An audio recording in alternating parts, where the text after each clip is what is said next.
नफरत या मोहब्बत भागे एक शहर से दूर स्थित एक गांव में ठाकुर परिवार का बहुत नाम था, क्योंकि वो लोग पुश्तैनी जमींदार और गांव के सबसे बड़े अमीर परिवार में से थे।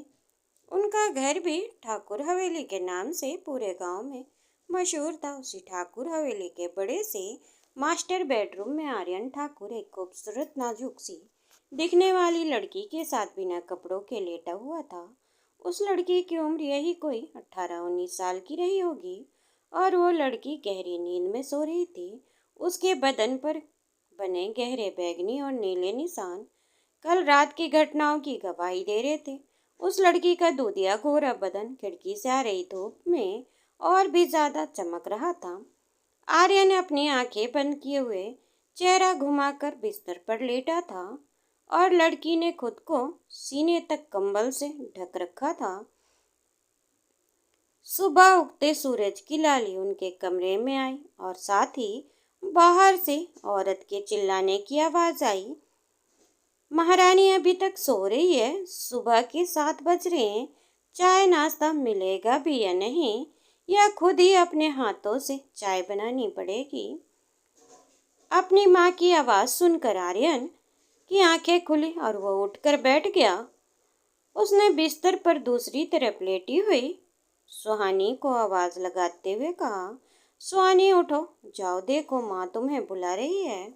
इतना बोलकर वो पीछे घूमा और देखा कि सुहानी अभी भी गहरी नींद में सोई हुई थी।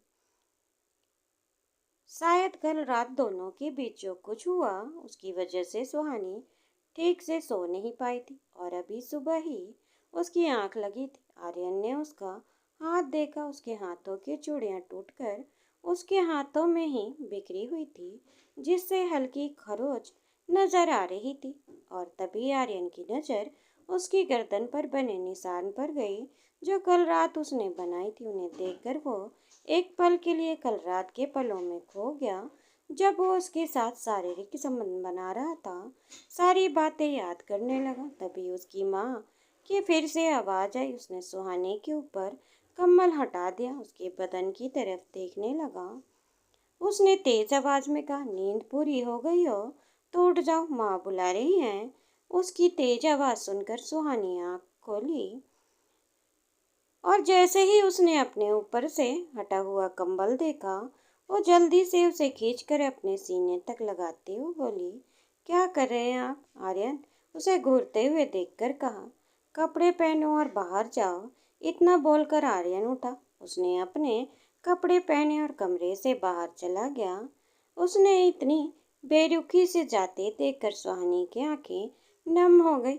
उसने बेड से उतरकर अपने कपड़े पहने और सीधे बाहर निकली। आर्यन की माँ, जो सामने ही खड़ी थी, उसे देखकर ताना मारते हुए बोली, वाह भाई वाह, अब महारानी की सुबह हुई है। चलो जाओ और जल्दी से मेरे लिए चाय बनाओ, आर्यन के पापा के लिए नाश्ता। सुहानी दिन धीरे से हाँ में सिर हिलाया और भागते हुए किचन में चली गई। उसने अपने दोनों हाथों से जल्दी जल्दी काम करना शुरू किया।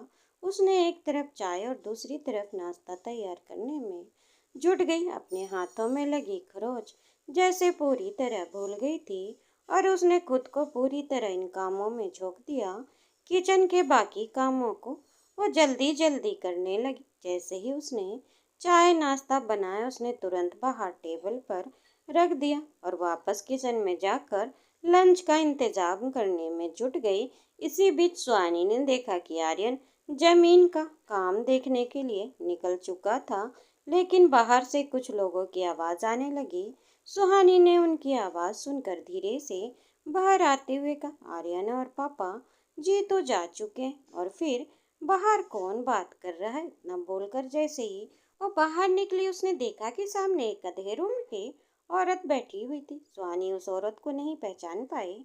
उसने जल्दी से एक ट्रे में पानी लिया, उसे लेकर बाहर आने लगी और तभी उसकी नज़र उस औरत के हाथों में लगी हुई कई लड़कियों की फोटोज पर गई। उन फोटोज को आर्यन की माँ को दिखा रही थी। आर्यन की माँ उन फोटोज को देखते हुए बोली, सारी लड़कियाँ खानदानी तो है ना, मुझे हमारे जैसी ठाकुर परिवार की ही लड़की चाहिए। मेरा आर्यन के लिए मैं किसी और छोटे मोटे खानदान के लड़की से अपने आर्यन की शादी नहीं कराऊंगी। सुहानी ने जैसे ही ये बात सुनी, उसके पैरों तले से जमीन खिसक गई।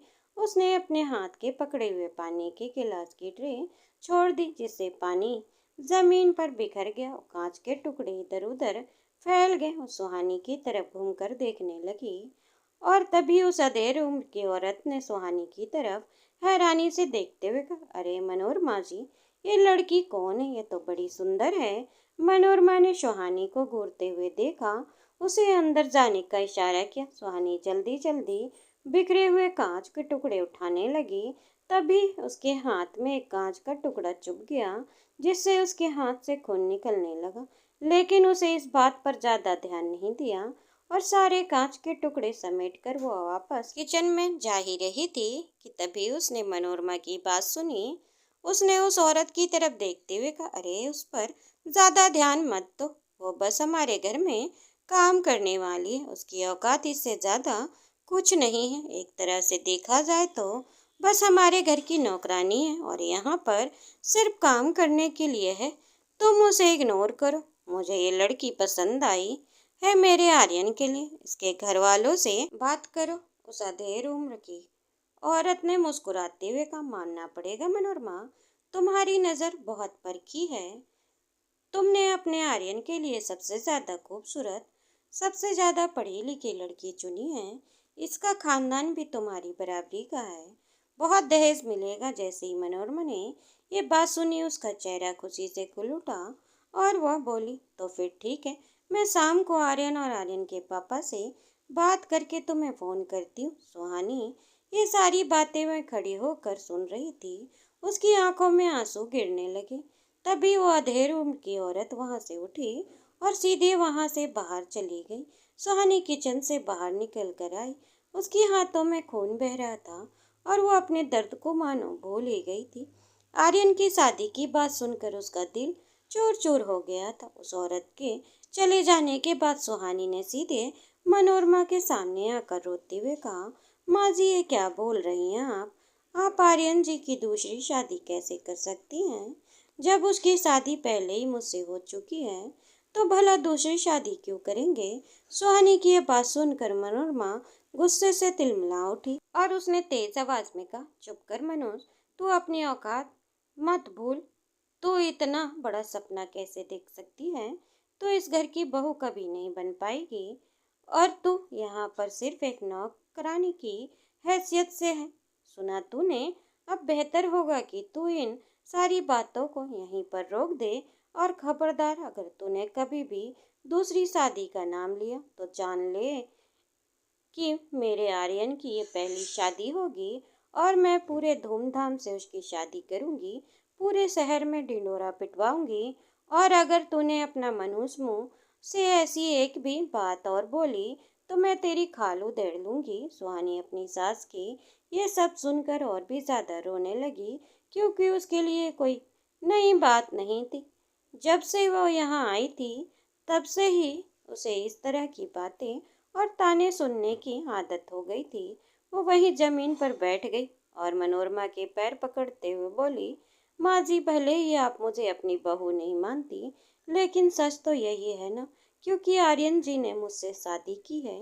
हमने मंदिर में शिव जी के सामने 7 फेरे लिए हैं। मैं उनकी धर्म पत्नी हूँ, और अगर उनकी शादी हो चुकी है तो मेरे रहते आप उनकी दूसरी शादी कैसे कर सकती हैं? और मैं अपने सामने उन्हें किसी और का होते हुए नहीं देख सकती। प्लीज माँ जी, ऐसा मत करिए। मैं कहाँ जाऊंगी? मैं उनके बिना नहीं रह सकती। मनोरमा ने अपना पैर को झटका और सुहानी को एक लात मारते हुए कहा, अपनी बकवास बंद कर। और मैंने कहा ना, तुझे इस घर में बहू का दर्जा कभी नहीं मिलेगा, और ना ही आर्यन कभी तुझे एक पत्नी का दर्जा देगा। सुना तूने? तूने सिर्फ इस घर की नौकरानी है, और जब तक मेरे आर्यन की शादी नहीं हो जाती, तब तक उसकी रखेल, इससे ज्यादा कुछ भी नहीं। जैसे ही सुहानी के मुंह से ये रखेल नाम सुनी, उसकी आंखें हैरानी से चौड़ी हो गई। अपनी हिम्मत बटोरते हुए वह तुरंत जमीन से उठी, अपने आंसुओं को पोंछते हुए कहा, नहीं हूँ मैं उनकी रखेल, मैं उनकी पत्नी हूँ, और पत्नी होने के सारे फर्ज निभाए हैं मैंने, मैं उनकी ये शादी नहीं होने दूंगी। वो मेरे पति हैं। मनोरमा ने जैसे ये बात सुनी वह गुस्से से तिलमिला गई। उसने सुहानी का हाथ पकड़कर खींचा और उसे किचन में धकेलते हुए कहा, बस यही है तेरी जगह। तू जब तक जिंदा है इस घर में सिर्फ नौकरानी की हैसियत से रहेगी। इससे ज्यादा कभी कुछ मत सोचना। इतना बोलकर उसने अपना मुंह तिरछा किया।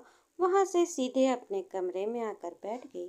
मनोरमा के चले जाने के बाद सुहानी रोती हुई किचन से उठी और सामने मंदिर में आकर उसने शिव जी की मूर्ति के सामने अपने हाथ को जोड़ते हुए रोते हुए बोली, है शिव जी, मैंने कौन सा ऐसा पाप किया है जिसकी मुझे इतनी बड़ी सजा मिल रही है? क्यों मुझे एक पत्नी का दर्जा नहीं मिल सकता? मैं अब ये सब और नहीं सहन कर सकती। या तो आप मुझे मेरा हक दिलाइए जिसकी मैं हकदार हूँ, या फिर आप मुझे हमेशा हमेशा के लिए अपने पास बुला लीजिए। मैं अब यहाँ ये सब नहीं झेल पाऊंगी। इतना बोलकर वो रोने लगी और उसने अपनी आंखें कसकर बंद कर ली। उसे वो दिन याद आया जिस दिन आर्यन ने उसे जबरदस्ती अपनी गोद में उठाया था। वह उसके घर वालों के सामने उसे गन पॉइंट पर लेकर सीधे मंदिर पहुंचा था।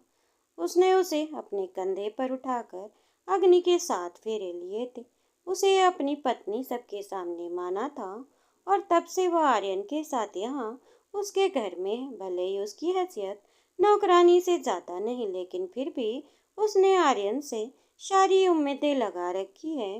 वो सारी बातें याद करते हुए सुहानी मानो तड़प उठी और रोते रोते ही मंदिर में सो गई। थोड़ी देर बाद मनोरमा के चिल्लाने की आवाज से उसकी नींद टूटी और वो उठकर सीधे किचन में जाकर बाकी के कामों को करने लगी, क्योंकि उसका यही काम था। जब से वो इस घर में आई थी सारे काम की जिम्मेदारी सिर्फ उसकी ही थी। आर्यन की दूसरी शादी के बाद सुनने पर सुहानी को कुछ भी समझ नहीं आ रहा था कि वो आर्यन को कैसे खुद से दूर जाने से रोकेगी, लेकिन फिलहाल उसके पास और कोई रास्ता नहीं था। वह कुछ नहीं कर सकती थी। उसी दिन जब शाम हुई और आर्यन वापस लौट कर आया, सुहानी ने सबके लिए खाना बना दिया था। सब डाइनिंग टेबल पर बैठकर खाना खा रहे थे कि तभी मनोरमा ने एक फोटो अपने पति को देते हुए कहा, देखिए जी, मैंने आर्यन के लिए लड़की पसंद की। आर्यन के पापा ने उस फोटो की तरफ देखकर कुछ नहीं बोला। तो फिर मनोरमा ने उस फोटो को आर्यन के सामने रखते हुए कहा, बेटा, ये लड़की मुझे तेरे लिए बड़ी पसंद है और ये हमारी तरह खानदानी ठाकुर घर से है, पढ़ी लिखी भी है। अगर तुझे ये लड़की पसंद है तो बता, मैं आगे बात चलाऊं। आर्यन अपनी माँ की बात सुनकर मुस्कुराते हुए कहा, माँ, अगर आपको ये पसंद है तो मुझे भी पसंद है। मुझे कोई परेशानी नहीं। अगर आप इसे ही अपने घर की बहू बनाना चाहती हैं तो यही सही। मैं भला कभी आपकी पसंद को कुछ कहा है जो आप कहूँगा? आर्यन की ये बात सुनकर सुहानी के पैरों तले जमीन खिसक गई और वो किचन के दरवाजे को कसकर पकड़ते हुए आर्यन की तरफ देखने लगी। आर्यन खाना खाकर सीधे अपने रूम में गया। सुहानी भागते हुए कमरे में आई और उसने आर्यन के सामने आकर उसके कॉलर को पकड़ते हुए कहा, आप ऐसा कैसे कर सकते हैं? आप जब जानते हैं ना कि मैं आपकी पत्नी हूँ और हम एक पति पत्नी के रिश्ते में हैं, उसके बावजूद भी आप दूसरी शादी करने के लिए कैसे सोच सकते? आपको मालूम है कि आपकी माँ गलत कर रही हैं, उसके बावजूद भी आप उनके साथ हैं। आर्यन ने सुहानी को गुस्से से घूरते हुए देखकर कहा, अपना मुंह बंद रखो और बकवास मत करो। मेरी माँ कभी गलत नहीं हो सकती और अगर उन्होंने मेरे लिए कोई लड़की देखी है तो वह अच्छी ही होगी। इसीलिए अपना मुंह बंद रखो। आर्यन इतना बोलकर अपने कपड़े बदलने लगा और तभी सुहानी उसके सामने आ खड़ी होते हुए बोली, आपकी माँ गलत नहीं है तो क्या आप सच में दूसरी शादी करेंगे मेरे होते हुए भी? आर्यन ने उसे घूरते हुए देखकर कहा, बिल्कुल, अगर मेरी माँ चाहती हैं तो मैं शादी जरूर करूँगा। वैसे भी माँ मुझे पहले ही बोल चुकी है तो मैं वो कभी इस घर की बहू नहीं मानेगी और तुम्हारी औकात सिर्फ इस घर में एक नौकरानी की जितनी और हमेशा उतनी ही रहेगी, इससे ज़्यादा कुछ भी नहीं। तुम्हें सोचना या समझने की जरूरत नहीं है। आर्यन इतना बोलकर सीधे नहाने के लिए वॉशरूम की तरफ जाने लगा। सुहानी उसके कंधे पर अपना हाथ रखकर उसे रोकते हुए कहा, अगर आपकी दूसरी ही शादी करनी थी तो क्यों आपने मुझसे शादी की थी? क्यों जबरदस्ती आप मुझे यहाँ ले आए? क्यों आपने सिर्फ मेरी जिंदगी बर्बाद करना चाहते थे? अगर आप मुझे अपनी पत्नी नहीं माना तो फिर हम हर रोज रात में यहाँ एक बिस्तर पर क्या करते हैं? क्या ये पति पत्नी का रिश्ता नहीं? क्या अभी भी आप मुझे अपनी पत्नी मानने से इनकार करेंगी? जैसे ही आर्यन ने उसकी ये बात सुनी, वो गुस्से से उसे घूरने लगा। उसने सुहानी का हाथ अपने कंधे पर से हर झटका और उसके गालों को कसकर पकड़ते हुए उसे पीछे की तरफ धक्का देने लगा। सुहानी पीछे की तरफ लड़खड़ा गई, सीधे बिस्तर पर जा गिरी और उसके गिरते ही आर्यन उसके बिल्कुल नजदीक आया। उसने सुहानी के ऊपर चढ़ते हुए उसके दोनों गालों को अपने एक हाथ से दबाते हुए कहा, बिल्कुल सही समझा तुमने। मैंने सिर्फ तुम्हारी जिंदगी बर्बाद करना चाहता था और कुछ भी नहीं, क्योंकि तुमसे शादी मैंने सिर्फ तुम्हारे बाप से बदला लेने के लिए की थी और तुम्हें मैं कभी अपनी पत्नी का दर्जा नहीं दूंगा। और रही बात सिर्फ तुम्हारे साथ रात बिताने की, तो जब तक मेरी शादी नहीं हो जाती रोज रात तुम्हारे साथ यही होगा। इतना बोलकर उसने अपने होंठ सुहानी के होठों पर रखे, उसे रफली किस करने लगा। सुहानी की आंखों से आंसू बहने लगे और आर्यन की बातें सुनकर उसका पूरा यकीन हो गया था। आर्यन सिर्फ उसकी जिंदगी बर्बाद करने के लिए उससे शादी की और जिसमें उसकी गलती भी नहीं थी, उसे बदले की वजह से शायद अब उसकी जिंदगी पूरी तरह से बर्बाद हो चुकी है। वो ये बात सोचकर अपनी आंखें कसकर बंद करते हुए रोने लगी। उसकी आंखों से आंसू बह रहे थे।